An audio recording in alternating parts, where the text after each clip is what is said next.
আজকে আমি আলু ও পটল দিয়ে বাটা মাছের ঝোলের রেসিপি আপনাদের সাথে শেয়ার করব, যা গরমকালে প্রায়শই আমাদের সকলের বাড়িতেই এই রান্নাটি হয়ে থাকে। এই রান্নাটি খেতে যেমন সুস্বাদু হয়, তেমনি শরীরের জন্যও ভীষণ উপকারী। বাই দ্য ওয়ে, হাই, আমি Puja. Welcome to my channel Puja's cooking corner. চলুন দেখে নেওয়া যাক আজকের রেসিপি। উপকরণে আমি প্রথমেই নিয়েছি বাটা মাছ 3টে, আলু 1টা, পটল 2টো, টমেটো 1টা, কালো জিরে 1 চা চামচ, হলুদ গুঁড়ো 1 টেবিল চামচ, জিরে গুঁড়ো 1 টেবিল চামচ, লঙ্কার গুঁড়ো 1 টেবিল চামচ, তেজপাতা 1টা, শুকনো লঙ্কা 1টা, সর্ষের তেল নিয়েছি পরিমাণ মতো, আদা বাটা নিয়েছি পরিমাণ মতো, কাঁচা লঙ্কা 2টো, চিনি 1 টেবিল চামচ, নুন পরিমাণ মতো। বাটা মাছের ঝোল বানানোর জন্য প্রথমে 3টে বাটা মাছ নিয়ে ভালো করে বেছে নিয়ে তাতে নুন ও হলুদ মাখিয়ে নেব।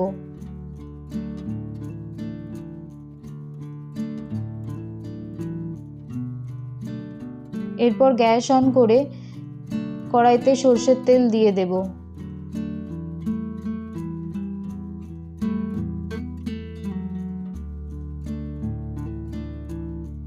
তেলটা একটু গরম হয়ে গেলে একটা একটা করে বাটা মাছ দিয়ে দেব ভাজার জন্য।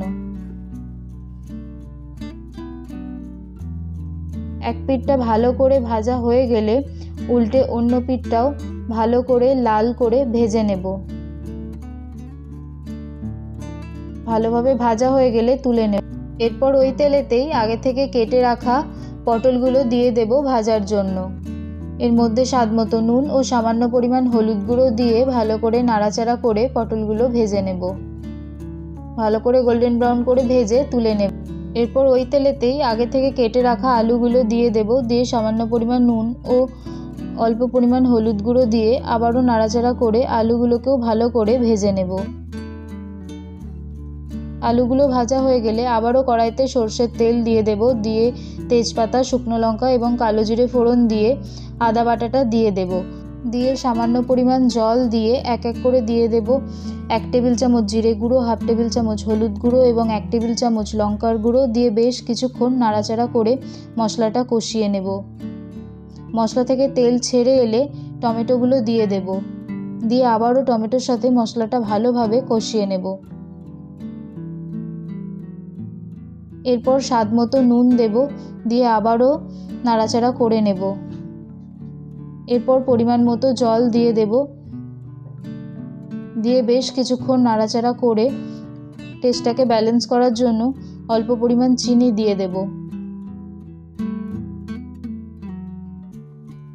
চিনিটা মিশিয়ে নিয়ে আগে থেকে ভেজে রাখা আলুগুলো দিয়ে দেব। দিয়ে মশলার সাথে ভালো করে মিশিয়ে নেব। এরপর পটলগুলো দিয়ে ভালোভাবে নাড়াচাড়া করে মিশিয়ে নিয়ে পরিমাণ মতো জল দিয়ে দেব।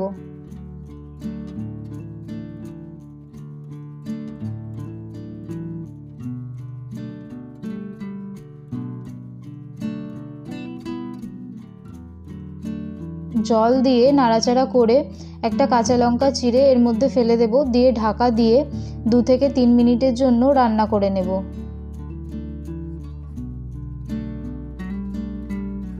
এরপর ঢাকা খুলে দেখব আলু ও পটলগুলো ভালোভাবে সিদ্ধও হয়ে গেছে। এরপর আগের থেকে ভেজে রাখা মাছগুলো এর মধ্যে দিয়ে দেব।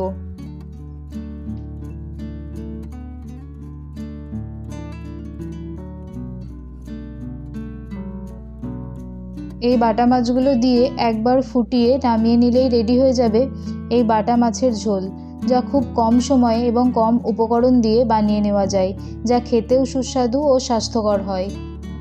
অসংখ্য ধন্যবাদ ভিডিওটি দেখার জন্য। এরকম আরও ভালো ভালো রেসিপি পেতে আমার ভিডিওটি লাইক করে চ্যানেলটি সাবস্ক্রাইব করে রাখুন।